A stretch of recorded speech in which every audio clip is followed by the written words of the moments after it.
What's up, everybody? Welcome back to Man Made of Thoughts. I'm back with you with another comic book review.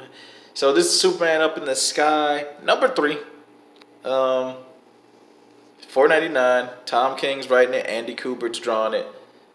Fun fact: a couple of years ago, I wanted to go to Savannah College of Art and Design because they had one of the only sequential um, arts programs. Sequential arts is basically draw comics. Like you learn how to draw comics, and there was that girl that got that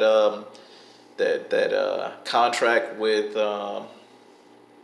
Tokyo Pop. She had that story Biz and Gas, but then she went crazy on her fans for not cosplaying, not cosplaying the right way with her characters, which only the cover art was really that good in there. But anyway, she was a student at Savannah College of Art and Design. She went through that the sequential arts program, and her comics sucked. But it wasn't that she sucked because she was a bad artist. She just wasn't a sequential artist. Um, I think that taught her to do some page layouts because the artwork definitely wasn't that great unless it was chapter artwork or page, splash panels, anything like that. She could handle that very, very well. But then she got the nerve to get mad at her fans. The point of all that story is to tell you that there's the Kubert School of Art, and that also had a sequential arts program in New York.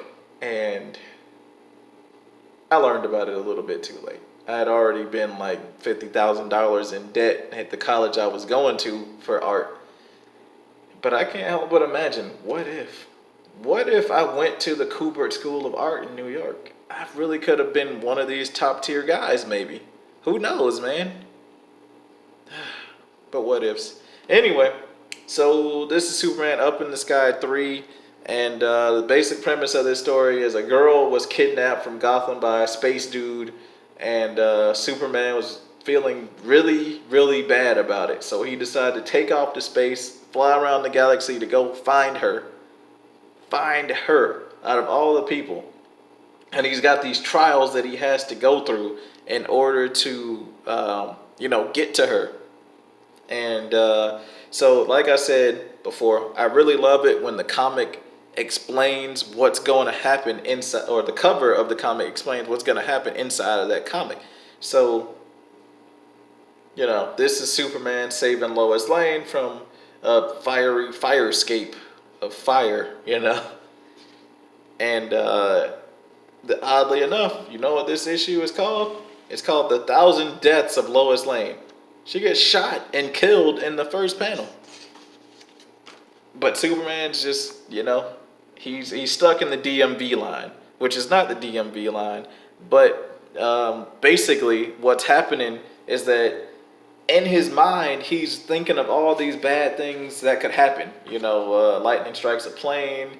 She gets shot. She gets thrown off a building. She gets eaten by a dinosaur or something like that.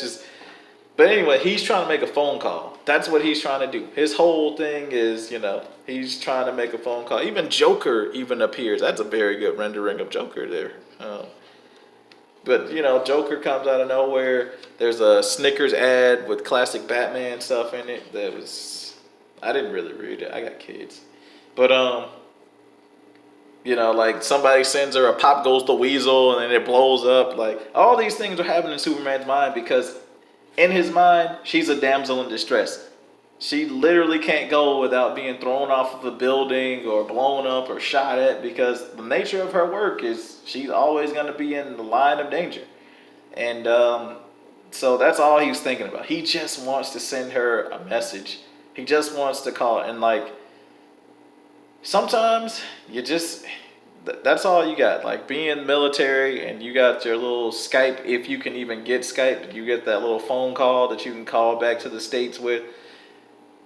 You just want your family to pick up. But first, you got to wait in line behind everybody else trying to use the stateside phone so you can even talk to your family member in the first place. And everybody wants to talk to their family member too. And everybody's time is about 5 to 10 minutes on this phone call. Most of that time will be spent hoping that your spouse is home. Okay, my child is awake. after that day, I believe in Superman. like, like the fact that this one man, this one being across the world, the galaxy, the universe, like, I don't think people understand, you know, how poignant that is, how targeted that is to such a good story. Like I said, it's better than it has any right to be. And I highly recommend Superman Up in the Sky. I was like, I waited. That was the longest wait of my life when he told me, yeah, I got to put it on back order, um, so you can get it. And I had to wait, and I waited for a whole week on Thursday, and I was like, hey, I'm here for Superman Up in the Sky, and he was like, oh yeah, I got all three of them. Turns out they were right here the whole time. So I was like, man, I deprived myself of this for a whole week, and I was just sitting there, and I had to just kick rocks until Thursday came, and then Thursday I drove off to Stan Schluter to get to America's Heroes just so I can get this comic. So, yes, $4.99. It is a steep asking price, but it's so good. It's such a good book. It's a very good book, and I think that it's worth your time. I think it's worth your investment of $4.99. It's a good story. It's good art. It's good pacing. It moves very fast. You don't feel like you're slogging through some tech speak, jargon talk, or whatever. It's just good storytelling. It's just a good comic. That's all there is to it. But anyway, if you guys like the video, like, share, comment, subscribe, hit the little bell notification icon, and try your best to be the great man or the great woman, because when you inspire change and you teach other people that they can do change, then everybody can be change, and we can be the change that we want to see, not the change that we talk about being on Twitter or sharing the memes and stuff, but I mean literally being that change.